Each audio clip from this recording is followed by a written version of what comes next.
सबसे पहले इंजीनियर मोहम्मद अली मिर्जा साहब की जो लेटेस्ट डेवलपमेंट है वो ये है कि जो ताहिर अयूबी साहब हैं उन्होंने इस बात पे जो असर्शन दी है कि वो जो है क्वेश्चन प्रोसीडिंग वो भी आज के लिए फिक्स थी कि उसको जो है वो उन्हें प्रेस नहीं करना। और उसके अलावा मीन वाइल जो है they will file post arrest bail of engineer Mohammad Ali Mirza साहब इन हाई कोर्ट। तो ऑब्वियसली अगर वो हाई कोर्ट में जाते हैं बिना चैलेंज किए काउंसिल ऑफ इस्लामिक आइडियोलॉजी के डिसीजन को, तो ऑब्वियसली इसका रिजल्ट जो है वो आई कैन इवन एक्सपेक्ट कि क्या हो सकता है, लेकिन होप सो कि अल्टीमेटली पर्पस तो ये है कि इंजीनियर मोहम्मद अली मिर्जा साहब के लिए बेहतरी हो। उन्हें जो है वो जूं जूं टाइम गुजरता है जेल में, जेल की लाइफ जो है वो बहुत सख्त होती है एक आम इंडिपेंडेंट इंसान के लिए कि जिसको आज़ाद रहना पसंद होता है, तो लिहाजा उनके लिए एक एक दिन जो है वो मुश्किल होता है। ऑब्वियसली हर इंसान का अपना ईमान है, दीन है, सब कुछ है। अल्लाह पाक भी सब्र का जो है वो हुक्म देते हैं। तो लिहाजा इंजीनियर मोहम्मद अली मिर्ज़ा साहब से मैं एक्सपेक्ट कर सकता हूँ कि वो इंतहाई साबिर इंसान हैं, एक अच्छे इंसान हैं। लेकिन मेरे नज़दीक उनकी जो लीगल टीम है, उनको अपने जो है वो लीगल एक्यूमेंट को यूज़ करना चाहिए और उसके अकॉर्डिंगली जो है वो सारा मामला टेकअप करें। क्योंकि अगर हाई कोर्ट से जो है वो अब बेल जो है वो डिसमिस होती है, तो देन आपके पास जो है वो आखिरी फोरम सुप्रीम कोर्ट रह जाता है। और इस टाइम पीरियड पे जब आप ये देखें कि इतना टाइम गुजर गया है, अभी तक जो है वो काउंसिल ऑफ इस्लामिक आइडियोलॉजी का जो है वो डिसीजन चैलेंज नहीं किया गया। उसके बाद जो है नेक्स्ट जो है वो हम देखते हैं कि प्रोसिक्यूशन साइड जो है वो इसमें ज़्यादा तेज़ नज़र आती है कि वो जो है अपने तौर पे बहुत सारे मौलाना और मुफ्तियान कराम जो चाहे इसका सब्जेक्ट मैटर नहीं भी है एफआईआर का, क्योंकि बर्डन ऑफ प्रूफ सिर्फ उस कंप्लेनेंट पे है जिस कंप्लेनेंट ने जो है वो इसको जो है वो एफआईआर लॉन्च कराई। तो इस केस में कंप्लेनेंट प्रोसिक्यूशन है, सरकार है। तो उस जो स्टेट है उसने एविडेंस कलेक्ट करने हैं और उसी ने जो है वो इन केसेस को आगे लेके चलना है। तो ये जो लोग बाकी बाहर बैठे तबसरा कर रहे होते हैं कि हम जी ओपोनेंट साइड से हमने ये आर्ग्यू किया और जी स्टेट की तरफ से ये आर्ग्यू हुआ, हमने ये किया, वो सरासर गलत बात है। और उसमें ऑब्वियसली स्टेट जो है उसका अपना प्रोसिक्यूटर होता है और उन्हें प्रोसिक्यूटर्स के जरिए जो है वो कोई भी केस प्लीड करना होता है। तो इसमें जो इंजीनियर साहब के केस में जो डिप्टी डिस्ट्रिक्ट प्रोसिक्यूटर्स होते हैं, वो जो जिन्हें सरकारी वकील कहा जाता है, वो असल में जो है वो सारे मामलात को देख रहे होते हैं। या जो एफआईए है तो उसका असिस्टेंट डायरेक्टर लीगल या कोई डिप्टी डायरेक्टर लीगल जो है वो उसको उस तरफ से इन्वेस्टिगेट कर रहा होता है और वो उसके अकॉर्डिंगली सारा मामला चलता है। अब ऑन द अदर हैंड अगर आप जो है वो अभी तक फिलहाल इनकी यही जो है वो अपडेट है कि they are going to file the post arrest bail in engineer Mohammad Ali Mirza sahab case before challenging the council of Islamic ideologies decision. और जो लीगल नोटिस के बारे में मैंने आपको बताया था कि उसका कोई लीगल वैल्यू नहीं है, उसको आपने उनको जो भेजा है ना ही किसी लॉ में प्रोवाइडेड है कि आप किसी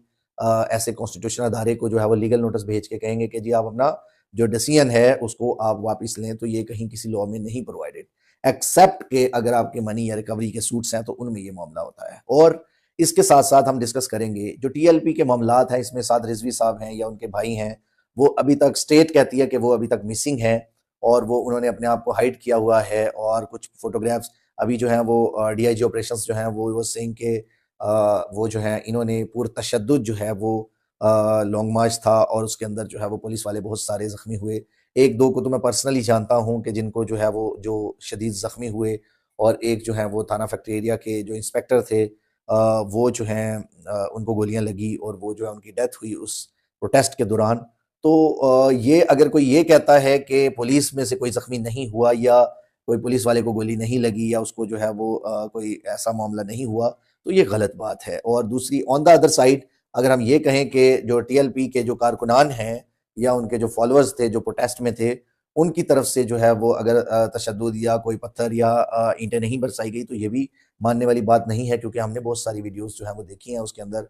उन्होंने जो है वो रुमाल वगैरह फेस पे लपेट के तो वो उसके ऊपर जो है वो तशद्दुद की मतलब जो गाड़ियां थी और बहुत सारी जो है वो मैंने वीडियोस देखी जिसके अंदर ये मामलात हुए।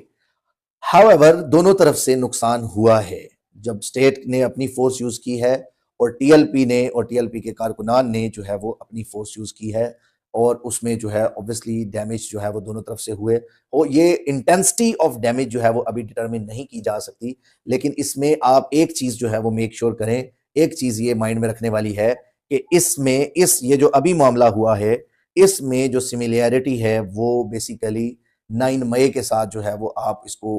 कंपैरिजन कर सकते हैं कि 9 मई में क्या मामलात हुए और उसमें 109 में कॉन्स्पिरेसी में कितने लोग जो हैं वो प्लेज हुए, और आज तक जो है वो इवन बहुत सारे लोगों को पनिशमेंट्स हो चुकी है और बहुत सारे लोग जो हैं वो इसके अंदर जो है वो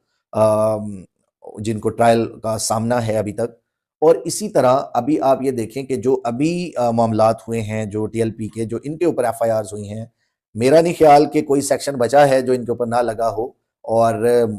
मतलब हर ऑफेंस में मोस्ट ऑफ द ऑफेंसेस जो हैं वो नॉन बेलेबल ऑफेंस हैं, और इसमें जो जो अरेस्ट होगा टीएलपी का मेंबर, चाहे वो जितने लोग नॉमिनेटेड हैं या जितने भी उनके मुफ्ती हैं या बड़े हैं जो भी हैं, जब वो अरेस्ट होंगे तो बेल इतनी आसानी से नहीं होगी।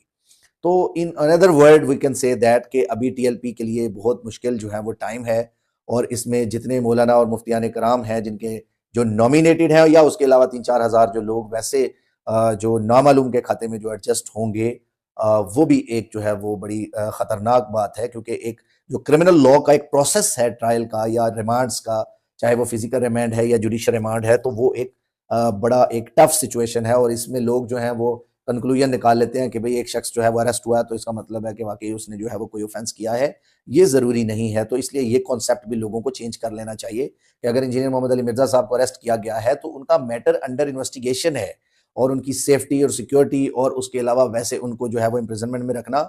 हो सकता है स्टेट की तरफ से जो है वो इसको पॉजिटिव कंसीडर किया जा रहा हो, लेकिन मेरे नज़दीक उनकी जान ज़्यादा कीमती है एज़ कम्पेयर टू डिटेंशन, क्योंकि बहुत सारे लोग जो हैं वो एंड पे एट द एंड बाइज़्ज़त बरी होते हैं, लेकिन वो ड्यूरिंग ट्रायल जो है वो इम्प्रिजनमेंट जो है वो उसके अंदर रहते हैं। तो किसी का जेल में जाना या जेल में रहना या किसी के अगेंस्ट एफआईआर हो जाना, इट डजंट मीन कि वो जो है वो शख्स जो है वो कन्विक्ट है या उसको वो सजा याफ्ता कंसीडर होगा या वो मुजरिम कंसीडर होगा। एफआईआर एक प्रोसेस है, फर्स्ट इन्फॉर्मेशन है किसी भी क्राइम के लिए, तो वो एक प्रोसेस के थ्रू जो है वो चलता है मामला। लेकिन बहुत सारे लोग जो हैं वो इसको मैनिपुलेट भी करते हैं, आपको डिसरेस्पेक्टफुल वे में जो है वो ट्रीट भी करते हैं कि जी आपकी एफआईआर है और ये वो। तो लिहाजा असल जो मामलात हैं अभी शहर के अपना डिफरेंट जो है वो सिटीज़ में एफआईआर्स लॉन्च की जा रही हैं टीएलपी के अगेंस्ट। तो इसलिए और एक और जो मैंने कुछ न्यूज़ चैनल से और कुछ जो है वो गवर्नमेंट के कुछ इंस्टीट्यूशन से जो है वो मेरी बात हुई, तो उसमें पता चला कि ऑब्वियसली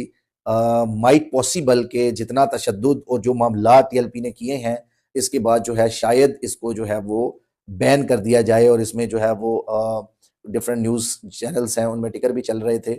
तो मेरे नज़दीक तशद्दुद करना या पुरतशद्दुद एहतजाज की किसी भी स्टेट में जगह नहीं होनी चाहिए। कि देखो अगर आपने प्रोटेस्ट करना है तो you must need prior approval, चाहे आप कोई भी हैं, जो कोई भी हैं। तो मेरे नज़दीक इस कल्चर को ख़त्म होना चाहिए कि ये जो धरना कल्चर है, ये जो लड़ाई झगड़ा है, और चंद एक जो है वो मुतशब्बे टाइप लोग जो हैं वो आते हैं। अब मदारिस में ज़्यादातर वो बच्चे होते हैं जो बेचारे बहुत सादा लोग, बड़े-बड़े बैकग्राउंड जो उनके बैकवर्ड एरियाज़ से जो हैं वो आए हुए ज़्यादातर बच्चे होते हैं, जो कन्वेंशनल एजुकेशन या फॉर्मल एजुकेशन से बेचारे दूर होते हैं। तो वो यहाँ पे आते हैं मदरसों में, और मदारिस के जो कुछ लोग हैं बड़े-बड़े जो उलेमा, मुफ्तियान किराम, वो उनको मैनिपुलेट भी करते हैं। सारों की मैं बात नहीं करता, लेकिन बहुत सारे जो मैंने एग्ज़ाम्पल्स देखी हैं उनमें वो लोग जो हैं वो उनको बिकॉज़ किसी को उस्ताद की रिस्पेक्ट, किसी को पीर साहब की रिस्पेक्ट, किसी को किसी की रिस्पेक्ट,